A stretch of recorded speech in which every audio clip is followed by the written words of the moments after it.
Welcome to the Nordic Mythology podcast. I'm Daniel Farrand of the company Horns of Odin. As always, before we jump into today's show, I do have to plug our Patreon because it is how we keep the lights on and literally how we keep the podcast going. I probably say it every week at this point, we have the most stacked Patreon out there. I'm pretty sure I can say that with good confidence because we do a bonus episode pretty much every week. On top of the bonus Q&A. So we're doing bonus after bonus after bonus. The best way to check that out is just to go onto Patreon/Nordic Mythology Podcast, and you can see all the extra episodes we've got on there. And today we're going to be recording one of those episodes after the main show, and it's our creator episodes, basically where we get to sit down with a creator from the Viking crafts world, and they show us their work, show us how they do it, their inspirations, and they're a lot of fun. And you can get the whole back catalog of all our bonus episodes on the Patreon. So yeah, if you can check that out, please do. And if you can't support financially, even just a review, a like, a comment, a share, all those things help promote the podcast, help the podcast grow. And we are looking into merch as well at the moment. We're going to change things around and use a different system so we can get all sorts of cool designs out there. But yeah, let's jump into the show. This is an exciting one. This might be somewhat of a heavier episode than usual because we might cover some topics that could be upsetting to some people, but also I think it's a very important one-on-one for raising awareness around a lot of topics. So bear with us. It might not be the most scholarly episode we've done, but it's certainly one, like I said, that is important. There will be tons of life knowledge that can be taken from this. So our guest today is a good friend of mine, and that's Terry Chittock, also known as Thorsten's Workshop. So Terry, thank you for joining us. Oh, and I'm also sorry. How rude of me. Hang on. I'm also joined by my lovely co-host, Margrethe Havgar, who's just there knitting away. Completely unassuming, just knitting away. I forgot that. I'm so sorry. That is totally fine. I was wondering if I should ask about being introduced, but also let me know if the crocheting is distracting, and I'll put it away. It's just a way for me to keep my hands busy while I concentrate. So no, that's awesome. It's fine. I completely understand you doing it. I just was so fixated on giving Terry a nice introduction. I just completely forgot you, and now I feel bad. Don't you worry. I don't feel forgotten. Good. Terry. It's a lovely introduction, man. Thank you. Yeah, Terry, well, welcome. Thank you for joining us. Do you want to give a quick introduction into kind of who you are, what you do? Yeah. So my name's Terry. I own Thorsten's Workshop. I've been hand making bits it's been like 5-6 years now. I do everything from jewelry and decor, divination tools like rune sets and stuff, big artsy pieces. I do weaponry when I get the chance as well. So it's a bit of a mishmash of everything, really, but it's a good way to be creative. So, yeah, we I guess an early plug. We sell a bunch of your stuff over on Horns of Odin. Yeah. We always have. Obviously, we've stocked a bunch of your stuff for a while now. Your work has it's been fun to watch your work improve drastically in the last 5 years as well. Yeah, it's nice when you get like old posts come up on social media and stuff, and you can look back. I mean, the first pyro work I ever done, I made myself a rune set like 10 years ago. And it's pretty cool to look back at like some of the old stuff to what I'm doing now and the different, styles and stuff that I've picked up over the years and how I've tidied the work up and stuff. So it's nice to be able to look back and see that progress, Mm-hmm. Yeah, it's always lovely when you can keep improving. Like I get it with the horns, and I still look at some even from like a couple of years ago, and I'm like, I mean, that's kind of shit compared to now, even though it's not at the time. Like everyone, I was really proud of it. Yeah, but it must have been good at the time for you to build from that to get to where you are now, right? But I completely understand what you're saying. I sort of look back at like the first antler pendants and stuff that I did, and the line work on them, and the finish wasn't great. And I kind of think like, how did people go for that compared to what I'm making now? But obviously at the time, it's always your best work, you know. But yeah, there's definitely been a lot of improvement over the last few years. But it's not the most satisfying feeling, though. It's not the most satisfying feeling. You have like just being able to see the organic growth of your own skill set and just being like, okay, maybe I deem this shit right now, but oh my God, I went from that to this. Yeah, absolutely. I don't know where it is, but I've got like a little Thorson's Workshop plaque that I made when I first started, and the knot work on it is terrible, but it's a nice little, like, it's so bad, man. If I find where it is, I'll send you a picture. But it's nice to have something like that as a little reminder to, as I say, like, compare it to the stuff I've done in the last year or two. It's crazy. Yeah, absolutely.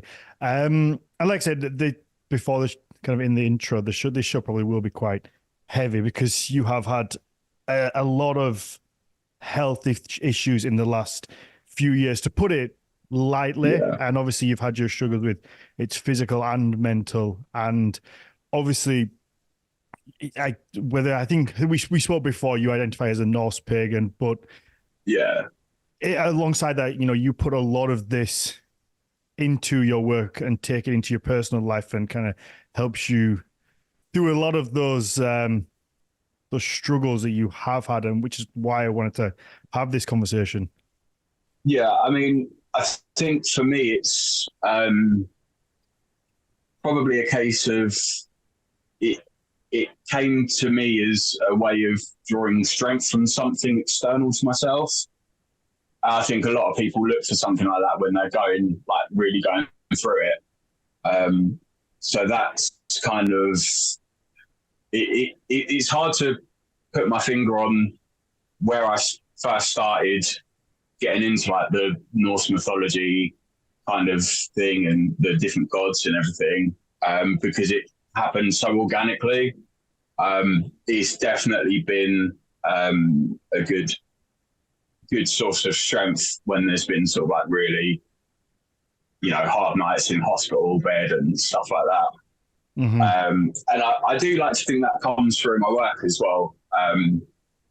I've always said for many years that one of the things for me, it doesn't matter how artistic my work gets or how like detailed and everything like that. For me, sitting down with 24 blank pieces of wood and burning a simple rune set is a way for me to sort of connect back with myself. It almost like it grounds me. Do you know what I mean? If that makes sense.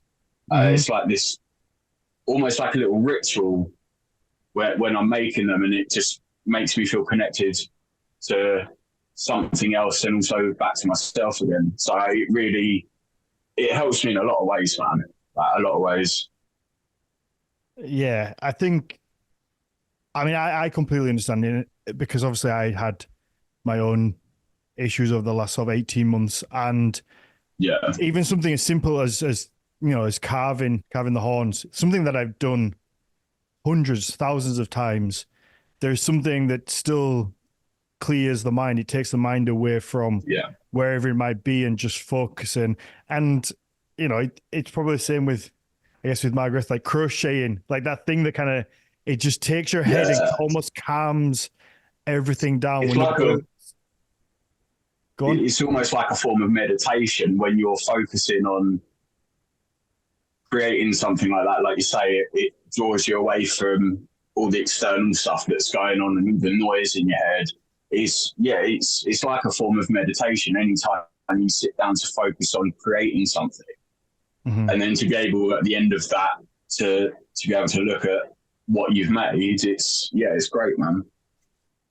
Yeah, it really does just pull you away and let you, because even I imagine doing each rune set, it's not the most complex thing that you do. No. You know, these are runes that you've done time and time and time again, but there is something that, even though you could do it with your eyes closed effectively, it still is very therapeutic and pulls you into it, and I don't really know what it is about it, but I know from my experience, like it just. And like you say, with the rune sets especially, I find, because I've literally made thousands of rune sets over the last 5-6 years now, which is crazy. But it is like, because you can do it essentially with your eyes closed, your brain just switches right off while you're doing it, and it's a really nice way to sort of like calm everything. If you've had like a bad day and there's like, the only way I can describe it, you know, in like your brain's like noisy and you're thinking about 100 different things all at once, and it's just a nice way to switch that off and focus on something, you know. Yeah, I mean, I can't really say this for like 100% certain or with 100% certainty, but it wouldn't surprise me if there is actual evidence of that, some like that sort of activity or like mental and physical, like simultaneous stimulation. It would not surprise me if that actually activates and soothes the nervous system. Like that would make a lot of sense because you do get that sort of like the combo of stimulating your brain and having to concentrate and make something, or if you've done it 3,000 times, like it's the repetitive acts that connects you with your body. Like we always think about the brain and the body as something separate, but at the same time, one wouldn't function without the other. And it's a way to kind of really, like you said, ground yourself to yourself. And then it provides this sort of internal peace from this external thing, right? Yeah, definitely. Definitely. And I do like to think that some people buy into the whole things having energy, some people don't, and it's always your personal thing. But for me, I like to think that some of that nice energy goes away with each set and goes on to the person that's then sort of using them and handling them in their daily practice, you know? Yeah, no, I love that. Like I look back on younger me probably quite embarrassingly, because when I was a kid, I grew up as like I didn't grow up in and around any sort of spirituality. I was kind of a very working class kid from Huddersfield. I grew up playing sports. My family didn't have any spiritual side to it all. Like that kind of stuff would unfortunately probably been it would have been laughed at in my household as a kid. And then, as I grew up and the longer I've been doing the podcast and I've had my own life experiences, that whole side of thing just kind of like brings its way in. And for whatever the reason is, whether it's you go through hardship and then the spirituality side of things kind of helps you deal with things, it kind of helps you maybe process things, having that side and being willing to explore it. Whereas when you're younger, maybe you don't have those struggles as much, so you're so easy to kind of shut them down and go, no, that's all just silly. And some people don't open themselves to that side of the experience for their entire lives, I think it is an important part of yourself that you should try and tap into in some way, because you're not just here to experience the day-to-day life as it happens, work and socializing and stuff. Like there's a lot more going on to what we're doing, and I think that's an important part of ourselves that we need to sort of understand and acknowledge that's there. Yeah, 100%. My sister has this. She said this to me recently, and it's such a simple quote, but it blew my mind a little bit. And I don't know. The simplest ones usually do.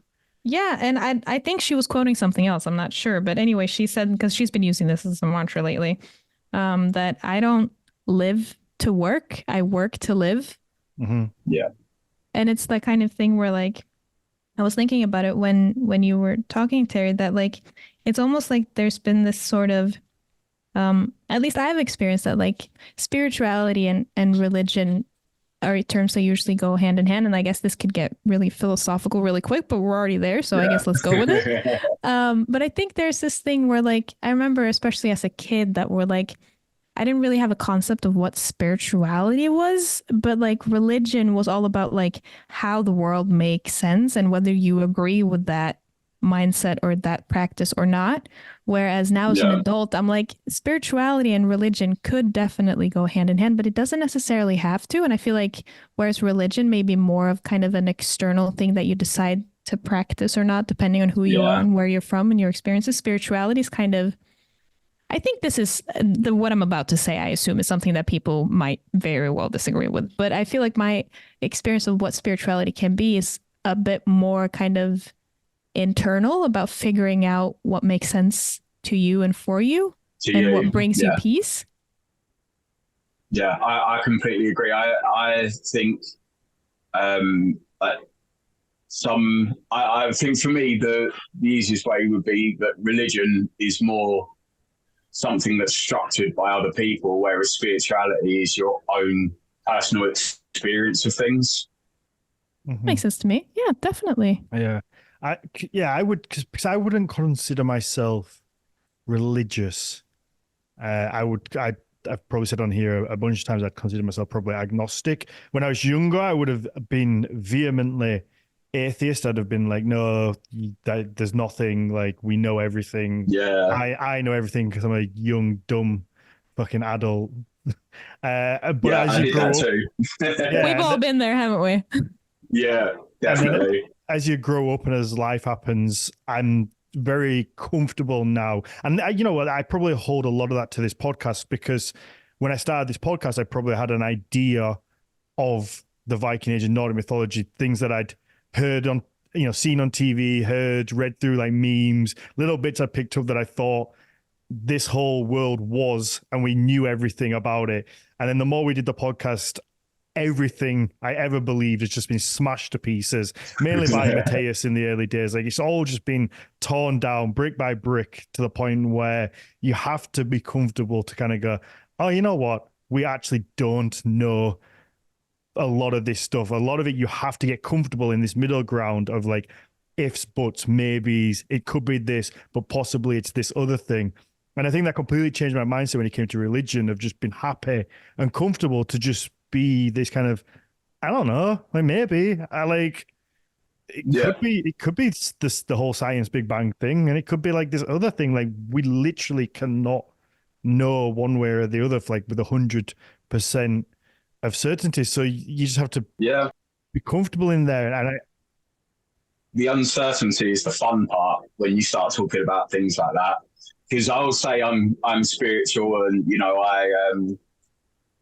I follow the Norse gods to a certain extent, because that particular setup works in my head and it helps me and everything. But then at the same time, I can sit and talk with you for an hour about how we quite possibly live in a computer simulation. It's not knowing is the fun part. You get to be open to so many different things, and no one knows what it is. You just enjoy the ride, right? Yeah, we're all out here doing life for the first and only time, depending on what you believe. But like, to our conscious experience, at least, it seems to be the first and only time we're doing this. So we're all just kind of figuring it out as we go, no? Yeah, definitely. Yeah, I think that's why I look back on the old pig-headed me quite embarrassingly, because it's like as if you used to think like just you knew everything. But then again, I grew up in a concrete jungle. I didn't grow up around. We all did it, man. We all did it. No, but also kind of like that kind of hit me when you were saying that, Dan. It's like, yeah, I relate to being just kind of embarrassed of like me going from, I don't know, 13 to 21, just being like, I was so convinced about all of these things, that this was how the world worked and this was how life was. But at the same time, yeah, I'm embarrassed about it. But maybe, okay, I'm going to just throw something out here. I don't know if this is right or not, but maybe maybe we kind of need to go through a phase like that where we're convinced that we know how the world works, because if not, I'd be scared to be in an uncertainty that I wasn't yet comfortable with at 19, because then it would just seem like everything is too much, and I can't really. cope with all of it, but then you have that kind of base of just being obnoxiously certain. Yeah. But and then you can kind of like, then you can disentangle that and deconstruct it. Mm-hmm. Go through a period of thinking you know everything to then suddenly realize you actually know nothing. And that's when you can start learning, you know? Exactly. I mean, just like I'm writing a PhD right now I'm an archaeologist about Viking Age art. And the further I get into it, the more I feel like there should be this thing where I'm like, Dan has on multiple occasions called me like an expert. And like, I'm growing just like increasingly uncomfortable with that, because I feel like even though I've done this for 10 years now, I'm just like, the more I do and the more I learn, and like, I just feel like we know nothing. And I'm like, is this just very dumb of me? I'm just getting stuck in this, but it's just, I know a lot of factual things, but I'm also just so aware of all of the holes and all of the things that we won't ever possibly be able to figure out. Yeah. No, that makes complete sense. I get it sometimes. Like, people will message me on Instagram or on Facebook, because obviously, I mean, I've done this podcast we just did 200 episodes. I've done it for a long time. I've spoke to a lot of amazing people, and undoubtedly I've learned a lot of stuff, where people will message me sometimes and ask me stuff, and I was like, I'm not the person to be asking, even though I know the answer. Things that there's people will ask me things that I don't realize I know the answer to until somebody asks me the question. I'm like, oh yeah, I remember that from this conversation. But then it's so weird, because I'm like, don't ask me. I'm just this little fucking idiot, like, just gets to sit and talk to people. And this is really uncomfortable. I'm not the person to ask. Yeah, but at the same time, yeah, like, it's interesting, right? I mean, but I really like that whole concept of just being comfortable with not knowing. Yeah. The hard truth, if you will. Mm-hmm. It's definitely a freeing and humbling experience when you suddenly realize that you actually don't know that much. And the more you learn, the more you realize that you don't, like, the more you realize you don't know, if that makes sense. Exactly.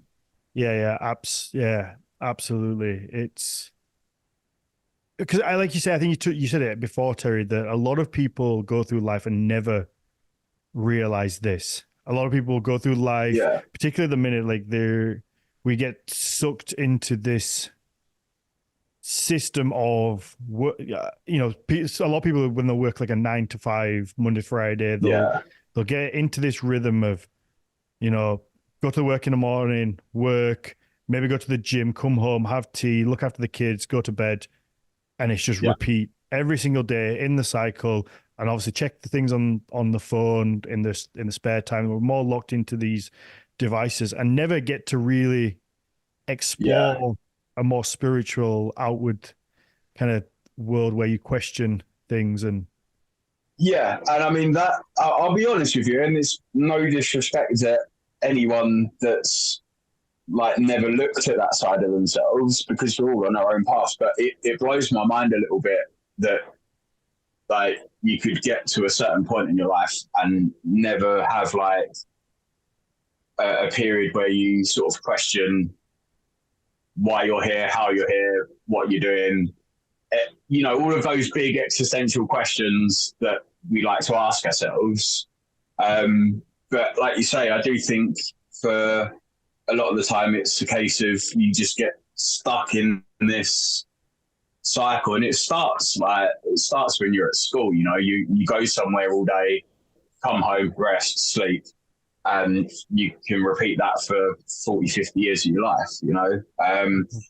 What's crazy to me is, although I've always been quite open spiritually, even having like a big wake-up call in terms of my health, it seems crazy to me now looking back, and this is one of the reasons why I really pushed to get the workshop to a good standpoint where I could sort of use it day to day, is that I sort of been in hospital, desperately ill, gone home, recovered, and then gone back to a 9 to 5. And I look at it now and I think, how can you be so sort of close to that point and not reevaluate your entire life and all of your priorities and everything like that. I mean, I have now, but it's been sort of a hell of a process over many years, you know. Mm-hmm. Yeah, it's a long journey, and that was kind of what I wanted to move on to a point I was going to make before. And I guess before we get too heavy into the nutty the depths of kind of your journey, I did promise an embarrassing story before the show, so I'll throw it in there now before we get to into the depths of it. Solid move then. Yeah. So I went to a concert on Friday for like this Welsh rock band. It's not really important, the band, but I've been to a few concerts recently, but I haven't been to a concert where like I'm willing to go into the pit like I was when I was a kid. So when I was a kid, I used to go to like loads of punk festivals, punk bands, heavy metal bands, and like I used to love going in the pit. It was like I just could handle my own. I was fine. It was great. And it's been a long time, 10 years at least, since I've been like in a good pit. And I'm of an age now as well where when I go to things, I dress somewhat nicely. So I put on these nice little boots, these nice little leather boots that have the way you said that made me think about Puss in Boots and Shrek. Puss in Boots. Oh, imagine, I wish I had some like cowboy boots. No, there's just like a nice boot, but they have like a completely flat base, no grip, just like a flat leather base to it. And I was relatively well behaved for the whole concert until like the last few songs, and like the circle opened up, and I was like, "Fuck it, this is my time. I've been waiting all night for this moment. Like, I'm gonna go. I'm just gonna have fun." And the music went, and I ran into the middle just as always, and I got about 2 steps. Someone clipped me from the side. I got knocked on the floor. Like straight down on the floor. I was like, I felt like, you know, that Peter Griffin sketch where like he bangs his knee and he's just like, yes.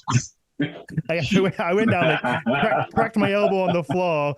I think the lead singer like mouthed like, "Oh, there's someone down," so that made me feel even more embarrassed. I just jumped to my feet and like got back to it, but I was just like, oh my God, I feel like I just wanted the earth to swallow me. I could hear someone like behind me going, "Are you okay?" And I was like, "Yeah, man, I'm fine. I've done this before. Like, it's not the first time I've been knocked over, but it was like, I'm totally fine, guys. Don't worry about it. But it's just fine. like, not the first time, but probably the last. Yeah, I'm like, I was like, I'm in my mid-30s now. I've just been absolutely like flawed. My elbow was, you know, like when you've had a few to drink as well, and when you knock something and it's sore, even though you've been drinking, you're like, "Oh, I know this is going to be really sore tomorrow." I don't know if you can see, like I had like a bruise and a lump, and I was just like, oh, I was so embarrassed. Smoshing in your face, fam. And but you know, it happens, I guess. I was willing to put myself in that position. I had fun, but it was just like one of those things of like remembering your you know what? Everybody take note of this, because this is how long I've been doing the podcast. I'm going to segue perfectly back into what I wanted to say before. And I know you shouldn't really point this out. I'm going to point out just so everybody is like, wow, what a great segue. You know what? It made me realize that I was getting old and my own mortality. And to pull that back into what we're talking about, I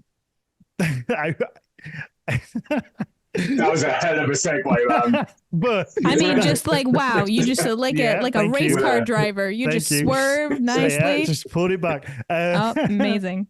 But no, that's one of the things that I think a lot of people have, these spiritual moments when they're faced with some sort of mortality, whether it's their own face of like, "Oh, I'm not invincible," you know, like, and I think that's probably why when you're a kid, you have this whole notion of, "I know everything," because we also think we're fucking invincible when we're kids. Invincible.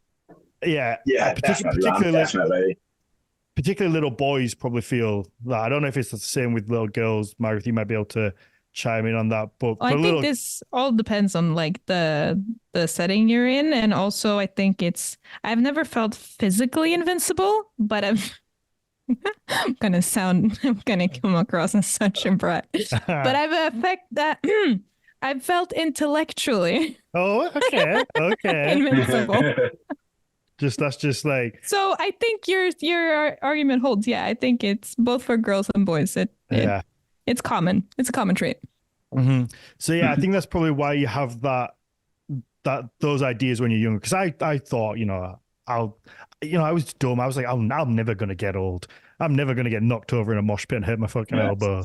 Like you just have that opinion, and then when you're faced with death, whether it's yourself being hurt, or losing somebody close to you, and you really see that. Because the first time it happened for me is when I spoke about it on the podcast before, was when I split my head open in the Welsh cave rave. Margaret, you might not have heard of this. To touch You on a need very, to stop going to story. concerts or raves, man. Just Jesus. You're like, it's a physical danger for you. to touch on it very, The day Dan headbutted a mountain. yeah. To touch on it very That quickly, seems like a Margaret, poor choice. we were at a cave rave. It was like a very kind of Nordic themed one. There was some horns going around. Somebody filled one of the horns up with a bottle of rum. Didn't tell anybody. I drained the horn because I didn't want to hold it. YOLO. Didn't know that basically I drunk like half a bottle of rum, went out to have a wee, fell over, cracked my head on like just a stone. Woke up like 2 hours later in the hospital with like 13 stitches like around the top of my head. But that was like one of the first times where I thought, oh, I'm not invincible. That could have gone really bad. Thankfully, there was someone else that saw me like fall and was there to look after me. But it's like, it was like it was a moment with genuine fear where I was like, oh, I could have died. Like, that's really shitty. Like that could have gone really bad. You maybe have to think about things a little different. And obviously with you, Terry, you've had a lot of this. If you want to, a fair bit of that. Yeah, sorry, I'm getting back to that. I was thinking about making a runestone plaque to tell that story of you in the cave. Just this weird inspiration to make this piece, but yeah, it's. I think for me, it's difficult not to have that kind of realization when you've been in a situation where you're sort of laying in hospital and you don't know if you're going home. Then it's hard not to sort of ask these bigger questions and sort of look inside yourself for what you're wanting to do with your limited time here, basically. And I think it sort of helps you prioritize your entire being. I mean, as I said, that's one of the reasons that the workshop came about in the way that it did. I couldn't keep being in and out of hospital every sort of 3 or 4 months and being like drastically ill and stuff, and then just going back to a 9 to 5 because it didn't make sense to me anymore, you know? Mm-hmm. Yeah. Are you comfortable giving a quick outline of kind of like your story, the whole, because without putting it bluntly, you've been through the ringer. Depends how long we've got. we've got as long as you want. Basically, I was diagnosed with kidney disease at 14, and for the next 12 years it was managed as well as possible with like medication and stuff, but there's a gradual decline in kidney functions. And then when I was 26, I started dialysis for the first time when like that kidney function finally dropped right to the bottom of the scale. That was, how old am I now? That was like 9 years ago now. The last 9 years have been like the heavy part. I've had 2 transplants that have both failed within the first 18 months with countless episodes of rejection and stuff. I've had blood clots, septicemia, pneumonia, MRSA, all this kind of stuff. I had a blood clot that traveled to my lung, and my right lung collapsed. Luckily, I was in hospital when that happened because they put me on oxygen straight away. I was actually at dialysis when that happened, but I breathed in and I just couldn't breathe out again. And it turned out like my whole right lung, where this blood clot had travelled, my whole right lung just collapsed. Still got a picture of the X-ray of it somewhere. It's just black. I've had both my transplants were also removed after they failed because they became infected. And just like basically poisoning me. When the first one, when that happened, I woke up, went to the bathroom feeling sick, which is not out of the ordinary at all, and leant over. Sorry guys if this is like a bit distressing to people, but opened my mouth and just loads of blood came out, basically. And I had it in my head at that point that was me dying, basically. Mm-hmm. I made the decision, I'm going back to bed because I've spent half of my life in a hospital bed. If this is me dying, I want to do it at home in my own bed. If I wake up, great, I'll go to hospital and get help. If not, at least I'm at home. So that's what I did. I also had meningitis a couple of years ago and spent a week on the cardiac ward when they think I had a heart attack at like 33 years old. Had to spend a week hooked up to a monitor there. Yeah, I think that's about everything. I think we've covered like the big things. Didn't you have heart surgery the other week? No, I'm still waiting on that, man. I've got a growth in the chamber in my heart, like a calcified growth, which I'm waiting on surgery to have removed. So I love how you just bypassed that one. Like, well, that one's not even. That one's just really, that's mediocre. Yeah, no, just heart stuff's like secondary at this point, man. Like, but yeah, so it's been the last sort of 8-9 years. It's been a hell of a ride, and there's been times where I didn't know if I was going home or not. There was times where, to be honest with you, I reached a point of being so exhausted by it all that I wasn't particularly bothered if I did or not. And that wasn't a case of like not wanting to be here. It was just being exhausted from feeling like every day of your life is a constant battle, you know? Yeah. It's been a ride, man. It's been a ride. You know that. I know you know, but yeah. Good Lord, that is quite an impressive hospital resume. It's quite a long list, yeah. He's getting his money's worth out of the NHS.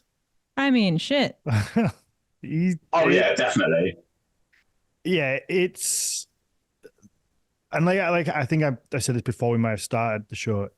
It's impressive for anybody that follows you, sees your work, how up-spirited you are and how much you do to try and raise awareness around these issues, because so many people, and probably would be me included, at some point would have just gone, oh, you know, fuck this, man. This is a lot. This is too hard. And also just been like felt, it's, how do you not just feel sorry for yourself? You know, like, does that... I did for a long time, to be honest, man. When I first started dialysis, when I say it's been a ride, it's been a ride in every possible sense. A lot of people say how, like, I've helped them and like my attitude is very positive and stuff, which I really appreciate, and it is now. But I promise you, it wasn't always that way. I've had periods of like when I first started treatment, I had periods of like really deep depression, and I did the whole, oh, why me? Why is this happening to me? What have I done to deserve this? Which I think is a very normal human reaction to something so life-altering. After I started dialysis the first time, I also started counselling the first time. And I had a really bad depression not long after I started, where I got signed off work and I basically didn't leave my room for maybe 6-7 weeks. And like I was just in this cycle of just existing in like a little pit of depression and pity and all the rest of it. And I literally woke up one day, snapped out of it, and I don't know what made me, like, what put this into my head, but I suddenly thought, if I carry on like this, I might as well just be dead already. Like, what are you doing? And it just came about as random as that. And after that, my whole sort of perspective and everything changed. And the way I try and look at things now, as you say, obviously I've used the workshop as sort of a platform to raise not only awareness, but money for various charities. My philosophy now is if I can use my experience and what I've been through, which is quite a worst case scenario version of events, mm-hmm. but if I can use that to help another person that's going through something similar, then at least I've not gone through it for nothing. Mm-hmm. If that makes sense, that's kind of been my philosophy. Like the last 5 or 6 years, is just trying to take all of this negative shit that's happened and make something positive out of it. That's what I try and do these days, you know? Yeah, absolutely. It's like I say, you truly are like inspirational to people, because we all have struggles on varying different levels. And I mean, I don't think I've ever met anybody who's got quite the resume that you do. And the fact that you're always so chipper, you're always so happy, you're always so polite, you're nice. And obviously, the physical things that you listed are just one side of it. There is the whole mental health side of it that a lot of people probably don't see. And we've spoken about it before. So you've got these two battles that are going on, and the fact that and I'm sure you have your dark days that people don't see. But the fact that you make such a conscious effort to be so outwardly positive, outwardly trying to help other people and raise awareness and make sure other people that are in this position know that they can do better, it's such a commendable thing, because you're not only looking at your own situation and trying to make yourself okay, you're trying to use that to help other people, which not everyone would do. A lot of people would be like, oh, I need to fix me right now, I need to look after me. So I think that's amazing. That's why I wanted to have this conversation as well, because I know there'll be a lot of people that listen to this, and I know some people already in the chat are like, they appreciate it for different reasons. They have their own journey that have put them in dark places, and have had to work through it. And you should be commendable, and you should be proud of yourself for that. Thanks, man. Thanks, I appreciate that. And I think it's just so kind of in a weird sense validating, because I haven't gone through anything even remotely close to this, but it's also just kind of validating just hearing you not necessarily gloss over the dark parts. Like, I find it so interesting how, like, it seems to me like it's such a it's a decision that you've made that, fuck it, I'ma actually be happy. Like, even though on paper it seems like I should just be down in the dumps due to all of these external factors that I unfortunately can't do anything about.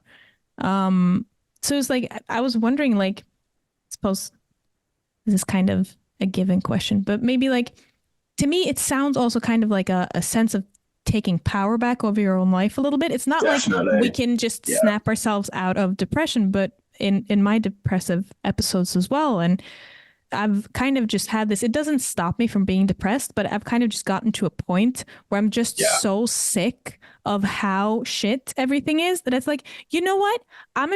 This cup of cocoa is like the best thing I've had in a while. And I'm gonna just sit here and enjoy this cup of hot cocoa. And it is just the most awesome thing, even though my brain is like functionally impaired right now. No, I definitely get that. I think one thing, a big lesson that I learned is all of the external stuff, we have no control over that, but you have control over how you respond to that. And that was a game changer for me. Mm-hmm. Yeah. Unfortunately, you can't control the different illnesses that you get, and the fact that you've had 2 transplants and they've both been rejected. Like, I can't imagine the headspace that you're in. Oh man, the second one done me. Yeah, the second one done me, because what happened as well is they tried to give me the treatment to save it, and because I'd had that treatment so much over the course of a few years, where this was like the second one in a couple of years and everything, I woke up the day before I was supposed to go home and I had meningitis. And it was actually the treatment that I had to try and save the kidney then gave me meningitis. So they then turned around and said, look, the kidney's working for now, but if it starts going again, we can't do anything. Like, we can't give you this treatment anymore. So although, and that was really heavy, because I'd got myself to the point where I'm at now, where I'm positive and I can deal with stuff. But to then have like your second chance foul, and to such a huge extent as well, was quite a big knockback, but you kind of just have to take it as it comes and take your lumps and stuff. And it's okay to be down about stuff. And like, this is part of the whole human experience and the vast prism of things that we experience and we feel. And it's okay to feel those things. But what you can't allow yourself to do is linger in that, because that's when you're in a point where you're not leaving your room for weeks and weeks on end. You know what I mean? Yeah. I think that's such a beautiful point, because I'm not going to sit here and pretend that I'm trying to say that all you do is be positive. Obviously, I commend you fully for being positive and having positivity and put it out there. But obviously, we have our conversations where I see the sadness and see you being upset. And when your second one failed, I remember being fucking heartbroken when you said. So I can't imagine the feeling for you. But we all, and same with my own situation, and probably with Margrethe as well. Like, when you get into these positions and things get tough, you're allowed to be sad. Nobody's ever going to say, don't be sad, don't be upset. And anybody who's like, you have to be happy all the time, it's just wrong. You're allowed to be upset and feel emotions and accept it, and not try and suppress it and push it away all the side like typically men do. Embrace the upset, allow yourself to feel it, but then you have to, once that's come over and you've let it and you've kind of processed it, you then have to somehow, in some way, put it to one side and then get back up, move forward and keep going. And it's, obviously it's easier said than done. Sure, but I think it's also like, I mean, correct me if I'm wrong, Terry, but I feel like, from just listening to you talk about this, I feel like I can kind of see this concept that blew my mind a few years ago. That's kind of helped me in whatever I'm going through with my stuff. But this kind of the notion that things can coexist. So like, you can be heartbroken and really, really sad, and you can also be happy at the same time. Yeah. Like, that is possible. And you can choose to, instead of just trying to actively not be sad, just like, okay, the sadness is here. I have a lot of grief and I'm heartbroken for what I'm going through naturally, but I'm also actually happy, and that's okay. And since the happiness is doing it for me, I'm going to just focus on this while letting myself be sad at the same time. Like, it doesn't have to be one or the other. Definitely. It's not black or white. Yeah. They're not mutually exclusive, and as I said, like, everything we experience, it's all on like this big spectrum of things and feelings and emotions and all the rest of it. And you're absolutely right. I think it's important to not try and suppress how you're feeling, to acknowledge it, but acknowledge it for what it is. Yeah, like, I think that's a very important point, is that you have to, allow yourself the time. And, Terry, we're both, I think we're very similar age. How old are you? Old enough to have to think about it. I'm 35. Yeah, I'm 34. So I'm 35 in next month, in like a few weeks. So we're similar age. So we grew up still in that era of, big boys don't cry, have your Yeah, feelings. Like that's thankfully that is changing, and that is kind of being, yeah. kind of Oh, moved out, definitely. transitioned out of. But we're still of that era of like that's what we were taught of, like be tough, Yeah, don't cry, don't show feelings, and that was kind of how we were brought up, and suppressing it only catches up with you in the long run. oh, definitely, man, definitely. I think there's a fine line of learning on the sort of stoicism that you and I were brought up on. Because on the one hand, you're absolutely right. It's not healthy to repress anything you're feeling. You need to allow yourself to feel it. But at the same time, I took from my dad, who's a very sort of stoic man and always has been. I've always grown up with him being very sort of straight talking, and but I've taken like a positive stance from that in the whole get up and dust yourself off. There's that helps. There's a fine line though. There's a fine line because what you're saying about like suppression and stuff, that comes into it completely as well, and that's entirely unhealthy. So it's trying to find the mindset that allows you to acknowledge and experience what you're feeling, but not stay in it too long. And as I've said, that's a process that took me years and years of learning some really valuable lessons the really hard way to find that balance, if that makes sense. Mm-hmm. Oh, definitely. It makes 100% sense, because I kind of feel like a little bit sad about the fact that that term, just like get back up and dust yourself off, is almost kind of synonymous with just like, don't think about it. Like, just don't worry about it.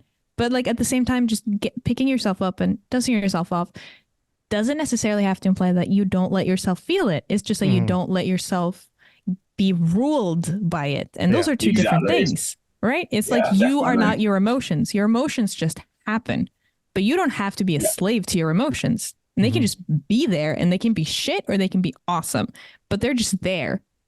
And they don't have to define what you do or how you view yourself. I mean, that's such an easy thing to say, Jesus. But like, no, but that's why like having these conversations are important, because there will be a bunch of people who listen to this going through things who will take inspiration from particularly Terry, but knowing that other people have been in these situations and that there is a path out of it, there is a way you can figure it out and get to a better place. Because I think it's probably a thing for life in general. You have to find a balance between letting yourself feel and exist and understand the sadness, but also knowing that you have to keep going, you have to get back up, you have to move on to the next thing. And life is just a series of getting knocked down, getting back up, experiencing good things. It's the ebbs and flows, it's ups and downs. Nobody's life is just flat all the way through, beginning to end, like pure happiness. It's everybody has their ups and downs. Whether they show it or not is another thing, but everybody has good days, everybody has bad days. And I think social media has a lot to answer for that. A lot of the only good things get thrown onto particularly Instagram, like only good things, and you think everybody has these perfect lives. It's like, no, they don't. Everybody has their issues, but you just have to kind of keep going with it. I can't remember. I was listening to something the other day, and there was a guy who made a good point. Now, I'm not going to do this because I'm quite house proud, but he made a good point, and that he was like, everyone should stop fucking just tidying in their house when they think somebody's coming around, because we all do it. We all go, okay, we're having guests around, I'm going to blitz the house. I'm going to make the kitchen look immaculate. I'm going to put everything away. I'm going to make everything look perfect. And he says, because then when people come, they look at your house and go, oh, this house is stunning. They've got 2 kids, they've got dogs, and the house is immaculate, so tidy. My house needs to be like this. And really, 99.9% of the time, that house doesn't look like that. It has the same mess that everyone else's house has. But because we tidy up just before they come, and that's kind of like what we all do with things. We make it look really good on the surface without letting people see what is there underneath it. And we're all in the same boat. I have a little silly anecdote. Sorry, Terry, please go ahead. No, go on, please. That just made me think of like a bit of I find it kind of silly and cute anecdote about specifically that, Dan, is that a really good friend of mine who I used to be roommates with, I at some point in the past couple of years, I did exactly that, Dan, where like I was renovating the apartment. I was burnt out. I was going through like psych evaluations. Life was just kind of hard, but I still wanted to see people, but I didn't have the energy to go out. So I invited people over. And besides the fact that I just didn't want like them to necessarily feel like my floor would be crunchy. So I tried to like just be like decent about the hygiene of the place. I stopped cleaning when people came over, and the cute silly anecdote comes in where whenever now my friend comes over, especially since like we used to live together when I was depressed as well, which I think was harder for her than I was aware of. Now, whenever she comes over, since I've just stopped kind of trying to make it look perfect, if she comes over now and there aren't dishes in the sink, she's kind of like, well, what am I supposed to do now? I always do the dishes. Like, I help you out. Like, because I know that the dishes can be hard for you to do when you're down in the dumps. And, like, there aren't any dishes for me to do. That's she just automatically goes and does it. And I'm not saying that that's an expectation from me, but just like from me just letting myself have that space would just be like, you know what? She knows all of the sides. So why should I try to make it look like something that she knows it isn't? Yeah. And then she gets to contribute with something that I guess makes her feel good because she's like, I helped you out. Now you don't have to do the dishes today. But that's a thing that I think we miss a lot in modern society, is that traditionally we would have had these communities and everybody would have had a role, and you get joy from having your role and helping your community and your system. Now, we don't really have that anymore. We're more of a global community than ever, but the sense of like small community and helping each other has pretty much disappeared. And it's probably why I get so much enjoyment out of doing like charitable things through Horns of Odin. And probably the same with you, Terry. You get a lot from the bits you do, because it gives you that kind of purpose of wanting to help. And I think a lot of people are missing that. And I'm not saying everybody has to go and do charitable things, but when you feel like you have a role within your little society or your little social circle of friends, this is my role. It gives a lot of people self-worth. And, you know, like with Margrethe, like her friend, like that had that role, like in some sense, it was like, I'm caring for my friend. This is my little role. This is what I do. I'm caring for my friend. And it gives that kind of, that boost. Exactly. I think so too. Yeah. I think we do all need that. And you're right, it is something that's severely lacking in this day and age, isn't it? Yeah. And it's tough. Go on, Margrethe. No, I was just going to say, like, yeah, maybe it isn't the way that it's set up at the moment, kind of on face value, but at the same time, it's also up to us to kind of find those little pockets, right? To find those little moments of being like, I know that, like, I'm just saying stuff at random, but like, let's say that I have an aunt with a bad back, but she still does enjoy to go get her groceries on her own. It's like, okay, I know that my aunt has a hard time like carrying the groceries back into her house. So I'm gonna just ask her, like, are you going to the grocery store this week? Or do you want me to join you? And then I can carry the bags for her. Like, just kind of simple things like that. It's sad that it's not an automatic thing, but it's also up to us to kind of find those little things that we can contribute. And sometimes it's bigger thing like fundraisers and stuff like that, or like actual community activities, but also just finding those little pockets of like, this one person I know has a hard time doing this specific thing. So maybe I can help them out with that. Hmm. You have to, yeah, you have to go out of your way to find it sometimes, and it becomes even more tough because as we're going through like a cost of living crisis, and everything's tighter for people, then you have to. The automatic thing is to look after yourself and make sure you know your own house is in order. That you're doing as much as you can to make sure you and the people Yeah. really close to you are okay. So then it's difficult to find that time or that extra little bit Absolutely. to go outward to help other people. But obviously, there are people, the outward people are also really struggling who maybe don't have anybody who can help. But maybe that's where, like, especially like you, Terry, come in, where like it doesn't necessarily even have to be like like a physical act where you actually go and do something for someone, but like just being Yeah. open and with your experiences, like making someone feel less alone. That Yeah. just in itself. I think for me, in terms of sharing the story and the experiences of what I've been through with my health, I kind of look at it as I want to be the person that I needed when I started treatment. Mm-hmm. Because I didn't know anyone that was having dialysis at the time. I didn't know anyone that had had a transplant at the time.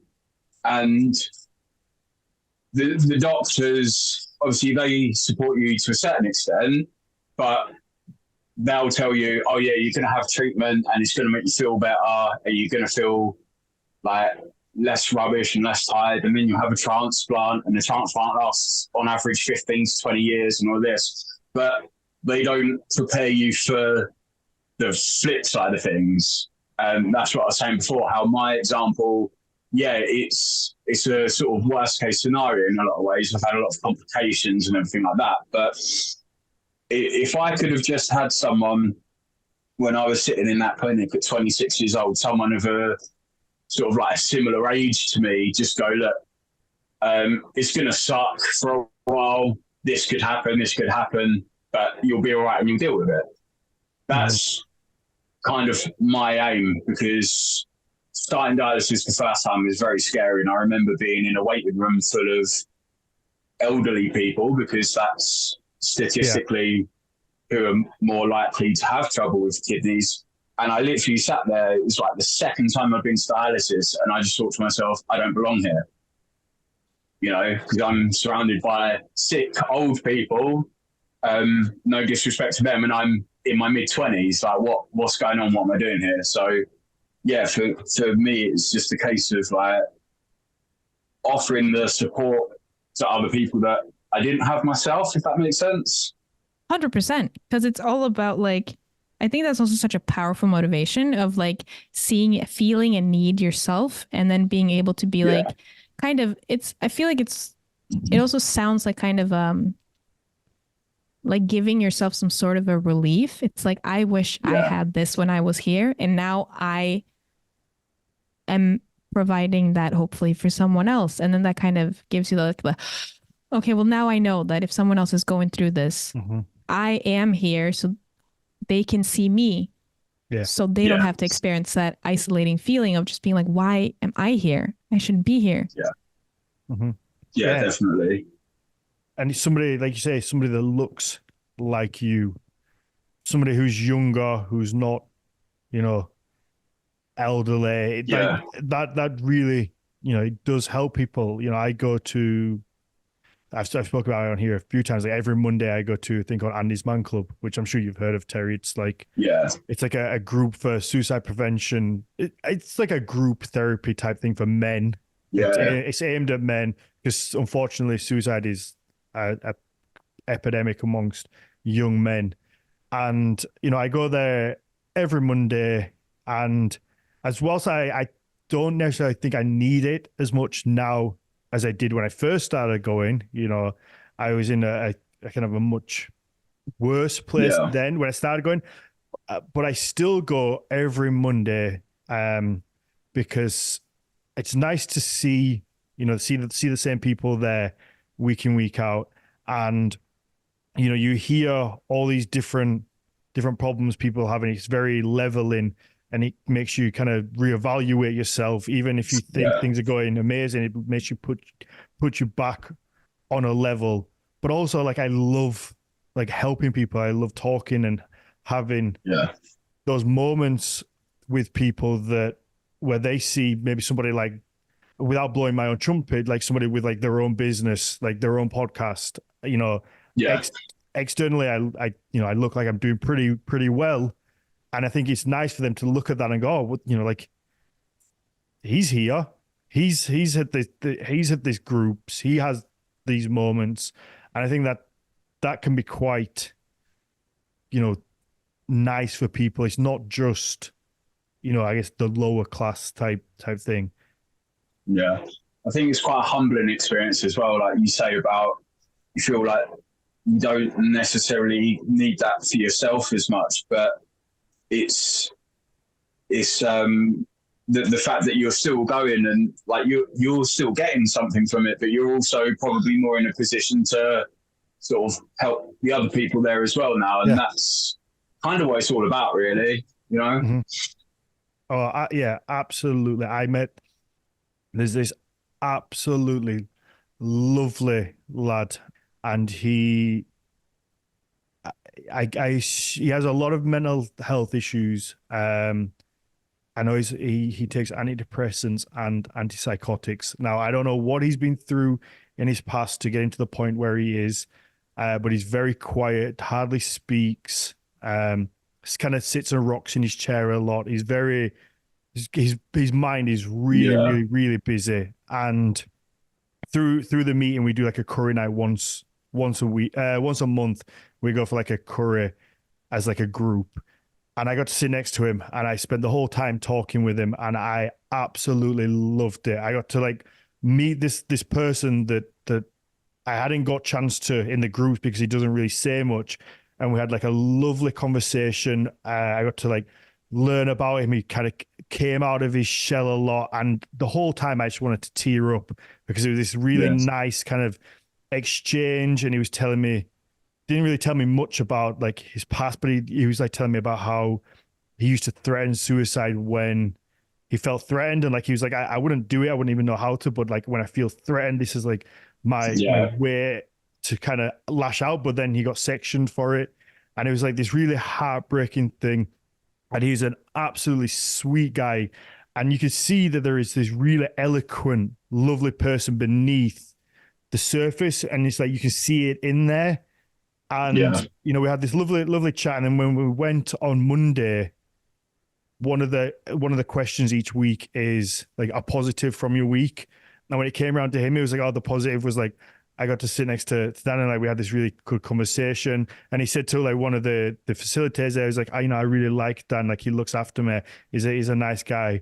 And like, that just filled me up with such a warmth of like, that I just like, I want to tear up now. Because it was just such a beautiful moment of like, oh, like I got to touch this person and like really just kind of help them through this really difficult time. And he's in like I think he's in like a sheltered accommodation. And it was, that was the reason that keeps me going every week for like little moments like that, where you just like, oh, I got to just help this one person who really kind of needs it, because it's so easy to skip by those people, I think, in life, like because they're the difficult conversations to have, or they're quite quiet.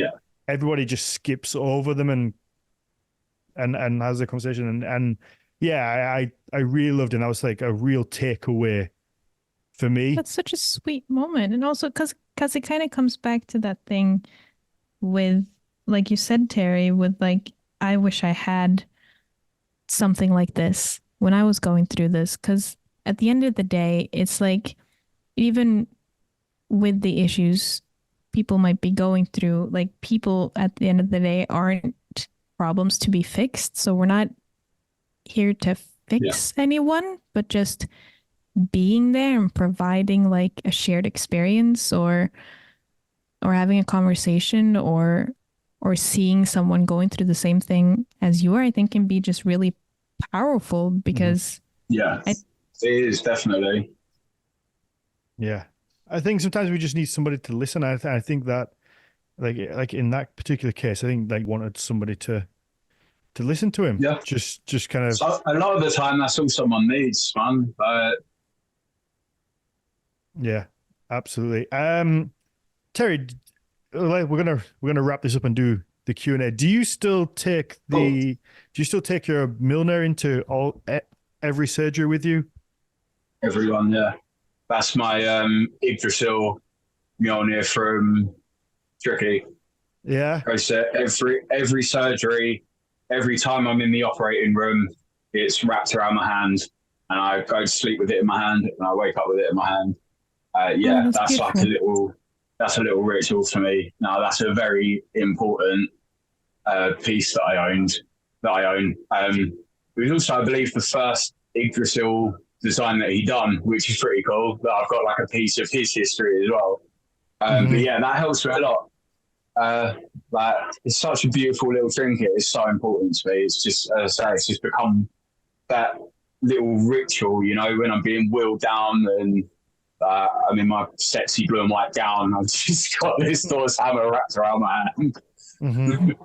You always feel so like cool in those gowns, don't you? I had like minor surgery in my nose before Christmas, and I put that gown on, and I was like, "Oh shit, this is the look." They're very comfortable. If you pair them with a nice pair of the like the surgical stockings they put you in, yeah, it's a great look. Very comfortable.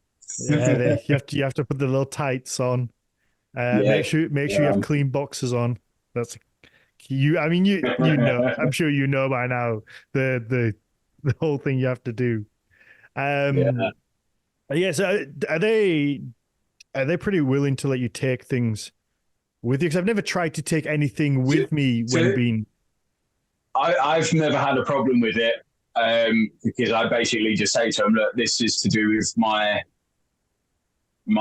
belief system. It's a ritual that I take this with me every time to the theatre, every time I have surgery. Obviously it's nothing that gets in their way. It's small, and I literally just wrap the chain around my hand and just hold it in my hand, and it's never been an issue. So yeah. Mm-hmm. Kim said she's always carried an Yggdrasil into her surgeries as well, so that's nice that it's a thing, but it is, and I think I hold a lot of belief in like the power of the human mind, the human body. I think that the mind and the body is so much more powerful than we think. And whether there is a literal like religious element to it, there is like a higher power that you have in this, like it helps you, or it's just a fact of your own personal belief of holding this gives you that strength. I think it's a beautiful thing, and it gives the item the same power regardless. Yeah, because if you believe in that, then it holds that power for you. Yeah. And no one can dispute that or tell you any different, because it's a very personal thing, isn't it? Mm-hmm. It's like giving yourself anchors, something to hold on to. Like I think it's like, I mean, it makes a lot of sense that if the mind doesn't have anything to hold on to, it's easier for the body to give up. I should like be careful about this because I'm on shaky ground here, but like I'm not in the medical field, so I don't have any expertise in this, but like just the simple act of having that beautiful ritual, it's also like the tactile thing, right? Of like, you knowing, like, I know what this entails. It's going to be hard for my body. It's going to be hard for me mentally, but I know that it's here in my hand now when I go to sleep, and it's going to be there when I wake up. And it's like we've gone through this so many times. We can do this again. Like, it's you and me, bro.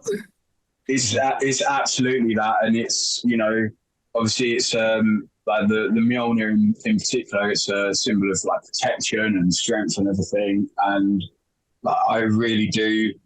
I really do sort of buy into that for myself, and obviously it's come from a very close friend of mine as well, which I think, just again speaking earlier about the energy that goes into the pieces, it's like you can feel that energy when it's shut tight in your hand and the chains wrapped around your fist, and you're just sort of lying there falling asleep. It's there, you know, and you can feel it, and you think, okay, whatever happens, I'm strong. I've got this. Yeah. let's get it done. It's a reminder of like why you fight and why you keep going. I think, and Yeah. Max, I completely get what you're saying, but I think it's a good point. I might put my foot in it for you, because I think no, it is. We've all seen people, or I've at least known people as well that kind of they'll have a diagnosis and then sort of give up, and I have known people who they'll get it and they'll kind of just give up, or they'll try a treat, they'll have a treatment and maybe it'll work for so long and then it'll stop working, and then it'll just go downhill so fast because it's almost an acceptance that it's going to happen. It's this, mate. It's this. And one thing, like one thing I always took from my dad has always said to me, if this goes, everything else will follow. Yeah. So if you let yourself, and it is like it's so sort of deeply connected. Yeah, it's a powerful thing, man. Yeah. Just for the audio listeners only, Terry was pointing to his head. Yeah. Yeah. when he said this, and yeah, like I said, I think the mind is an extremely powerful thing, a very, very powerful thing. But yeah, let's wrap up this main show, and then we'll let the patrons ask you some Q&A. So if you do want to hear more from Terry, then there is the Q&A that the patrons will get to ask him some questions, and then after that, we will also be doing an extra little bonus episode where Terry's going to actually do some of his work. I saw some of the drawings he's been working on. He's going to do those in real time for as well. So we chat a little bit more about, particularly about the work, what he does, his inspirations, how he does it. And yeah, I've really enjoyed this conversation, Terry. Like I say, it's not been our most historically accurate episode or scholarly episode, but I think it's one of the most important because there's a lot of people out there that are going through a lot of different things, and hearing these journeys just helps them know that there is something further. There is light at the end of the tunnel. You can stay strong. You can kind of get over and get through it. And I think it's an incredibly important message. Definitely. Yeah, and I think it's also just so cool how you shine a light on the fact that like there's this sense of like